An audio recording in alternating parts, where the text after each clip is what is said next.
I grew up in a white-painted colonial house in Charleston, South Carolina, the kind of home that seemed perfect to outsiders. With its red brick chimney, wraparound porch, and neatly trimmed hedges, it looked like a picture on a postcard. Inside, the air always carried the scent of polished wood and my mother's roses from the backyard garden. Neighbors admired the house and often said my parents had built a life to envy. What they didn't see was the imbalance inside those walls, the constant comparisons, the unspoken hierarchy that defined my family. My father, Richard, was a stern man with gray eyes that missed nothing. He believed in discipline, success, and appearances above all else.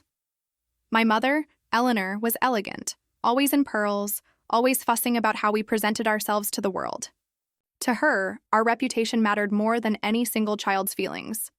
Between the two of them, they created a system where my siblings, Jonathan and Victoria, could do no wrong, and I, being the youngest, was expected to fall in line and admire them from the shadows. Jonathan was the golden son, the crown jewel of the family. By the time he turned 30, he was already a successful lawyer in Boston, pulling in over $400,000 a year. He wore tailored suits that seemed to cost more than my entire yearly rent and carried himself with the arrogance of someone who had always been told he was special. My mother would beam at him during dinners, retelling his victories in court, as if she had personally argued the cases. My father would slap him on the back and say, "That's my boy," his voice filled with pride. Then there was Victoria. She was polished, sophisticated, the kind of woman who could walk into a room and command attention without saying a word. As a real estate agent in Atlanta, she sold million-dollar homes with ease, and every holiday gathering turned into a showcase of her new diamond bracelet or the latest luxury handbag she had purchased. "Victoria has an eye for success," my father would say, raising his glass of bourbon. "She takes after me." And then there was me, the afterthought. The youngest, with ideas they called silly, dreams they dismissed as childish, and ambitions they never once encouraged. I was labeled a failure before I was even given the chance to prove myself. While Jonathan's wins were celebrated with champagne and Victoria's sales were toasted at family dinners, my achievements, if anyone cared to notice, were brushed aside with a patronizing smile or a dismissive wave of the hand. I can still remember the day Jonathan stole my idea and paraded it as his own. I had been working late into the night on a plan for an affordable housing project, something that would use sustainable materials and creative design to give working families a real chance at home ownership. It was the kind of project that could change lives. I shared it with him one weekend, naively thinking he might be proud of me. A month later, during one of our family dinners, he stood up and announced that his firm had loved his innovative idea for affordable housing. My parents clapped, Victoria gushed, and I sat there in silence, my fork frozen halfway to my mouth. When I pointed out the truth, he smirked and said, "No one would have listened to you anyway." Everyone laughed as if it were a harmless joke. Victoria wasn't much better. She had a habit of snooping through my notebooks, flipping through my sketches when I wasn't looking. I once caught her copying one of my architectural designs, a unique floor plan that maximized light and space. Months later, she was bragging about how she had shown it to her clients, and they had been blown away by her creativity.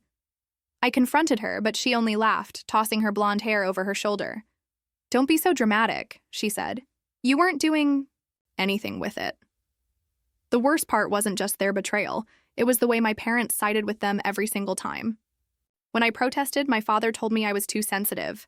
My mother would pat my hand and say, "You need to learn to share. You're the youngest, darling, so you should be grateful to have siblings who show you the ropes."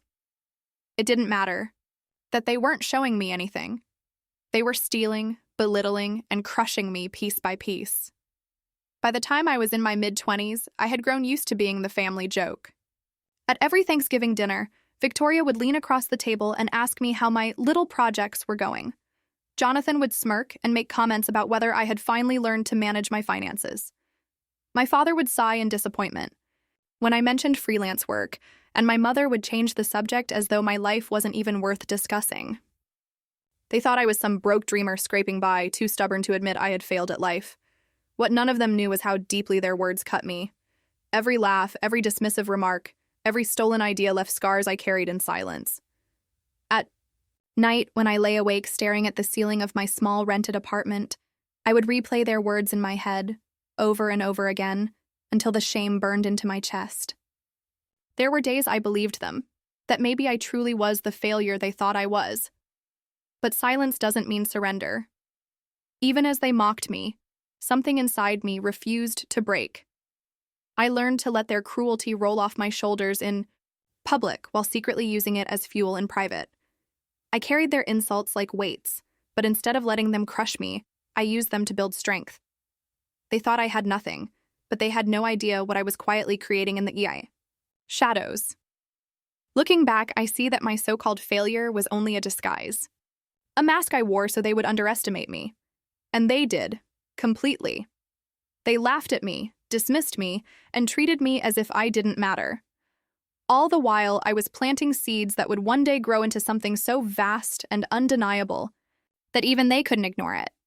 At the time, though, all I felt was the sting of rejection and the heavy silence of being invisible in my own family. Every family photo, every holiday card, every memory seemed to place Jonathan and Victoria at the center, while I stood at the edges, cropped out emotionally, even when I was there physically. That house in Charleston, with its polished floors and its roses, wasn't a home to me. It was a stage where I played the role of the failure so convincingly that even they believed it. What they never realized was that the role was temporary, because beneath the quiet exterior, behind the soft smiles and lowered eyes, I was more than what they saw.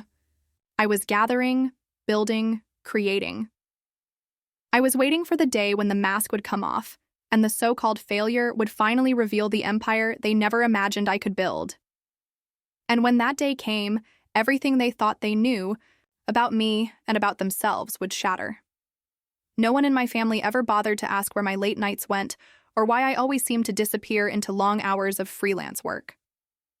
They assumed I was doing odd design jobs, chasing projects that would never pay, and surviving on pennies while they lived lives of luxury. I never corrected them. Let them believe I was stuck. Let them laugh. It was safer that way. After Jonathan stole my housing project idea and Victoria claimed my sketches as her own, I made a silent promise to myself. Never again. I would never give them another piece of my mind to exploit. If I were going to build something, I would build it in silence, brick by brick, where their arrogant eyes could not reach. That chance came when I was 26. I had scraped together years of savings from every small job I could find. Logo designs, architectural sketches, consultation work that barely covered the rent. I wasn't wealthy, but I was disciplined. I didn't waste a single dollar on clothes, vacations, or fancy dinners. I lived simply, like a ghost in the city, invisible to everyone who thought I had failed. With $90,000 saved and a small business loan I fought tooth and nail to secure, I bought a modest farmhouse on the outskirts of Portland, Oregon. It wasn't grand, just a 2-story house with peeling white paint, creaking floorboards, and a barn that leaned dangerously to one side. It cost me $320,000, a sum that made my family laugh when they eventually heard I had settled for a shack in the woods. But what they didn't know was that this shack was the foundation of everything that would follow. That farmhouse became my sanctuary. The dining room turned into my office, the barn into a workshop where I tested sustainable materials, and the upstairs bedrooms into makeshift studios where I sketched late into the night. I poured my soul into those walls, treating every creak and draft as a reminder of where I was starting and where I was determined to go. I named my company Everglow Designs. At first, it was just me with a laptop, a secondhand printer, and a stubborn belief that my vision mattered. I wanted to create sustainable architecture that didn't just look beautiful, but also respected the land it was built on. My first clients were small, a family who wanted to remodel their home using recycled wood, a coffee shop downtown that needed eco-friendly fixtures. The paychecks were small too, sometimes barely enough to cover the bills, but I treated every project like it was worth millions.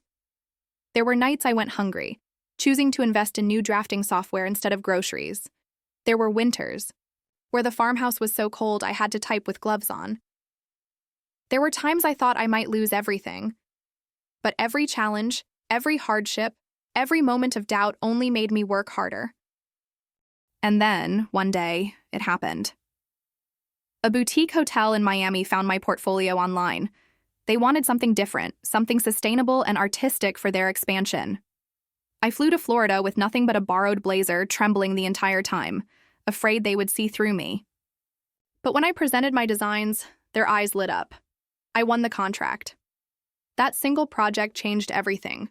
The hotel became a success, and suddenly other doors opened. Office parks in Chicago, luxury estates in New York. By the time I turned 30, Everglow Designs was no longer just a dream. It was a thriving company with a yearly revenue of $85 million. I hired a team of designers, architects, and managers, surrounding myself with people who believed in the mission as fiercely as I did.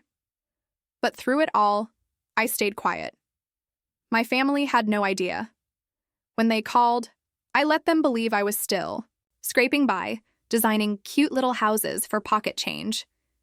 I drove the same old Ford, its paint chipped and its engine wheezing, because I didn't want them to suspect.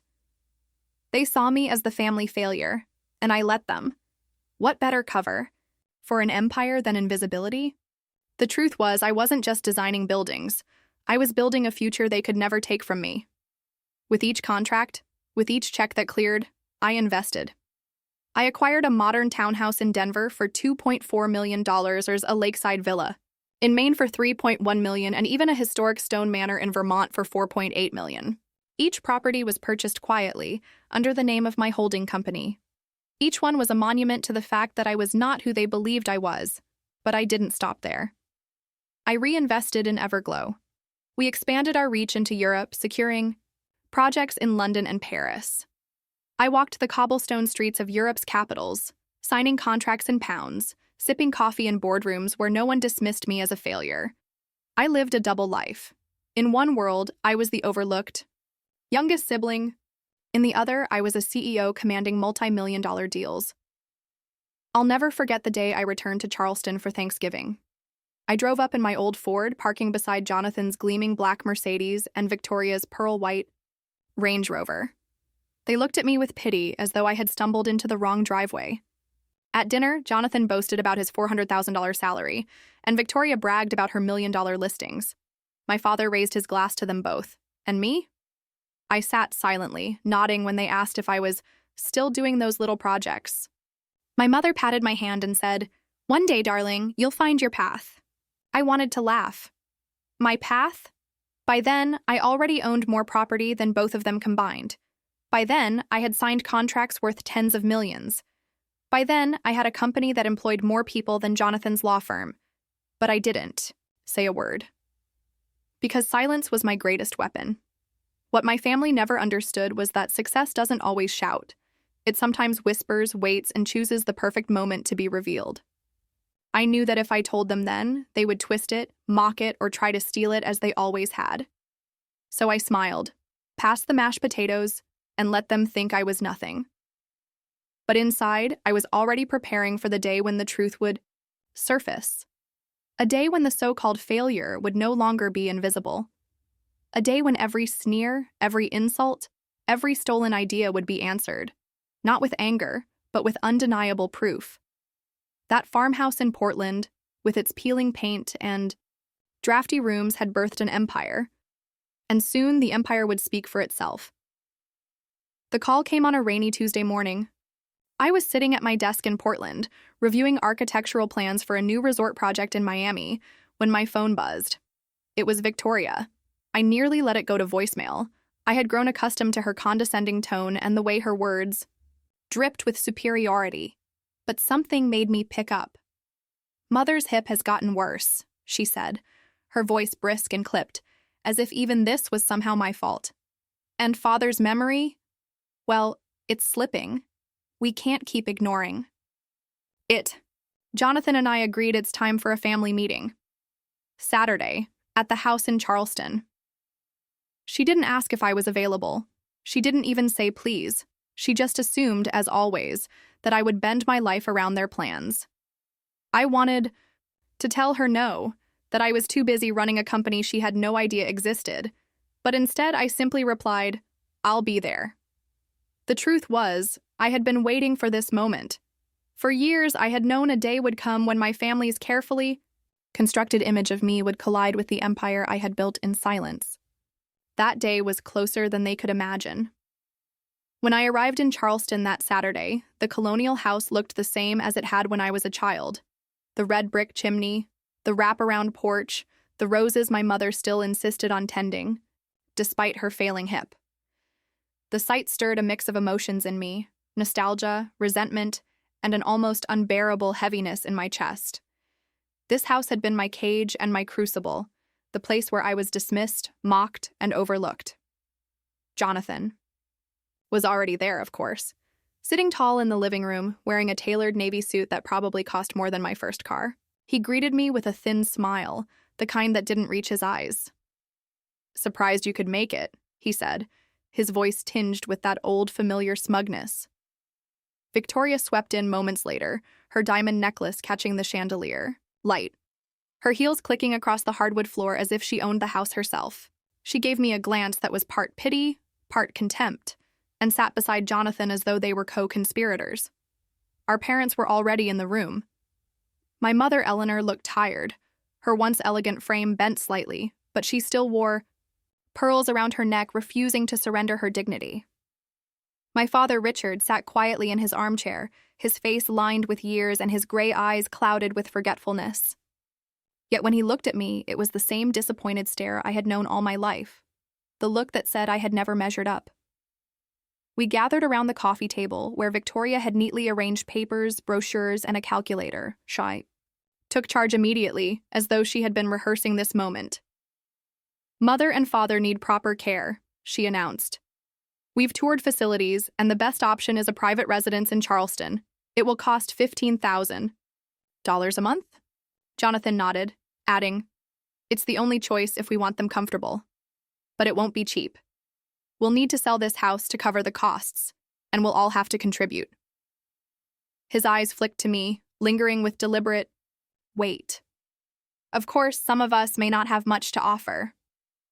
The words stung, though not because they were true, because he still believed they were. After all these years, after all my sacrifices and achievements, my brother still saw me as the one who couldn't afford to sit at the table. Victoria smirked, crossing her legs. "I assume you can't contribute much," she said, her tone sharp as glass.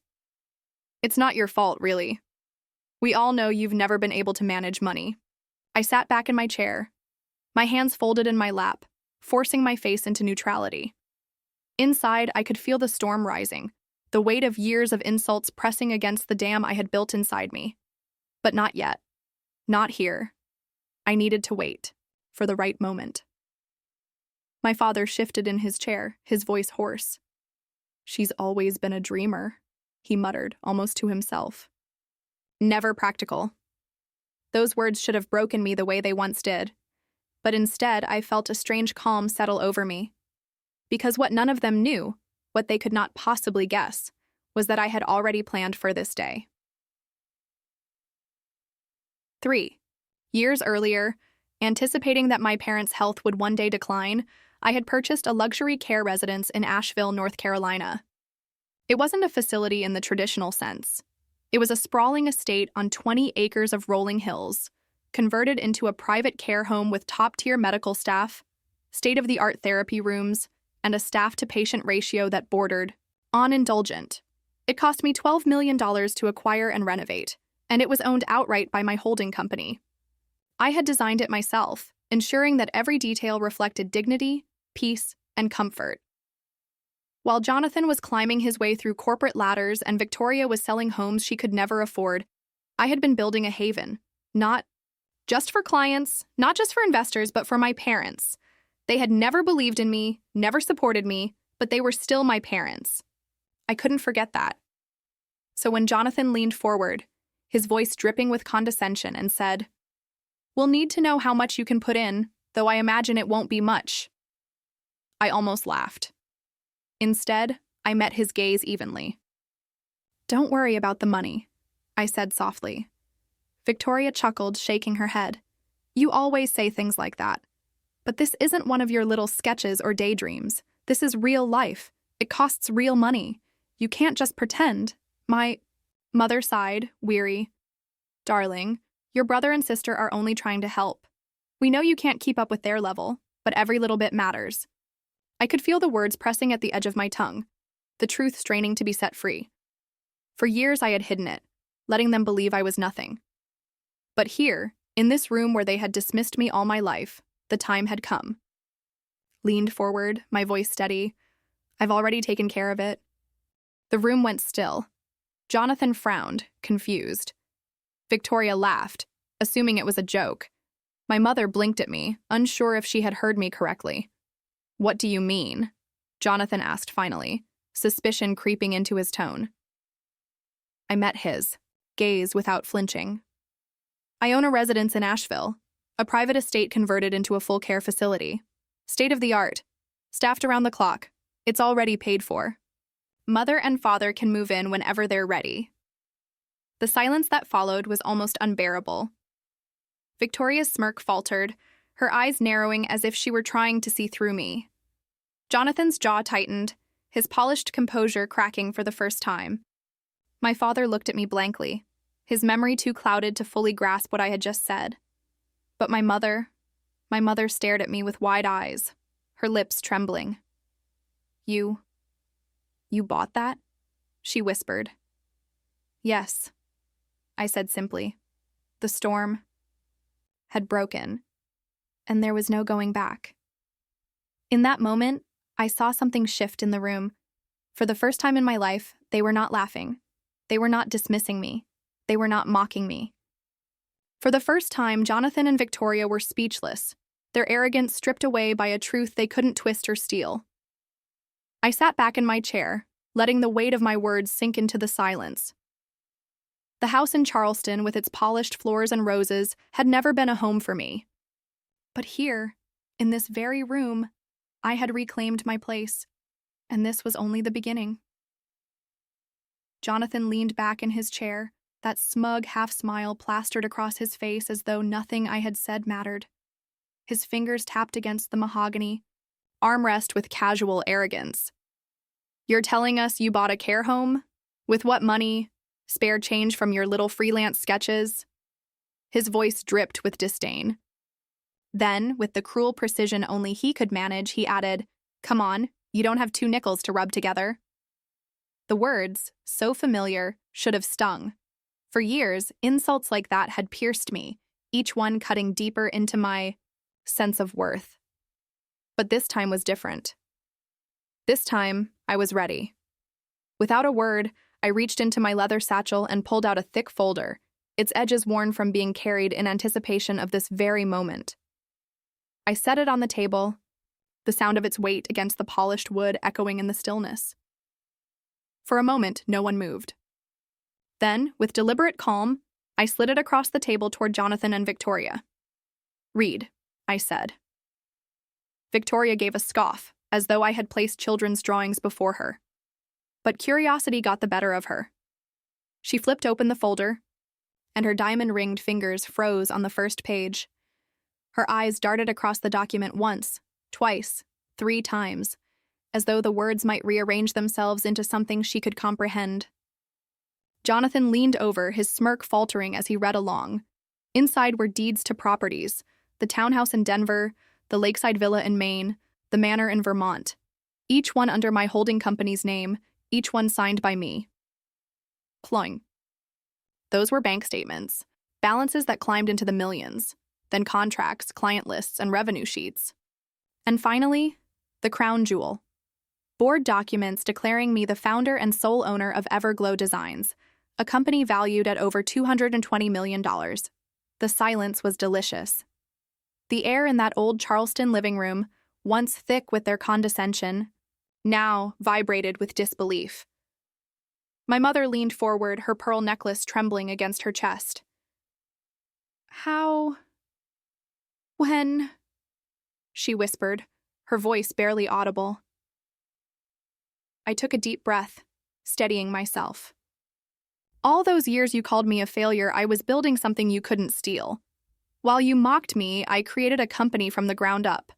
I built an empire in secret because I knew, if I told you, you'd take credit for it. Twist. it, or dismiss it like you always did. Jonathan's jaw tightened, his face pale with something I had never seen before. Uncertainty. This can't be real, he muttered, though his voice lacked conviction. Victoria snapped the folder shut, her composure cracking. Why would you hide this? If it's true, why wouldn't you tell us? I let out a short, bitter laugh. Why? So you could mock me harder? So you could sell my ideas again like you always did? So you could remind me at every holiday dinner that no matter what I achieved, it would never be enough for you? No. This was mine, and mine alone, and I wasn't going to let you steal it. My father, his mind clouded but his voice still carrying authority, looked at me with a strange mix of confusion and pride. You did all this? He asked slowly. Yes, I said, my voice soft but firm. I did. The weight of the moment pressed down on all of us. For the first time in my life, I wasn't the one shrinking in their presence. It was Jonathan shifting uncomfortably in his chair, Victoria fumbling for words, my mother speechless. Their arrogance had dissolved into silence, leaving behind nothing but the raw truth. The failure they had ridiculed for years was the most successful of them all. I've already arranged full-time care for you and Mother, I said, turning to my father. In the Asheville estate, it's beautiful, private, and fully staffed. You'll have dignity, comfort, and peace. You won't want for anything. My mother pressed a trembling hand to her lips, tears filling her eyes. For a moment, I wondered if it was pride I saw, or regret. Perhaps both. Jonathan, ever the fighter, tried to recover his footing. So what? He snapped. You made some money. That doesn't change who you are. You'll always... Be enough. My voice cut through the air like a blade. It wasn't loud, but it was sharp, steady, and undeniable. Jonathan's mouth snapped shut. I leaned forward, locking eyes with him. You don't get to define who I am anymore. Not you, not Victoria, not even Mother and Father. I don't need your approval. I never did. But you will never mock me again. Victoria shifted uncomfortably, her diamond necklace suddenly looking gaudy rather than glamorous.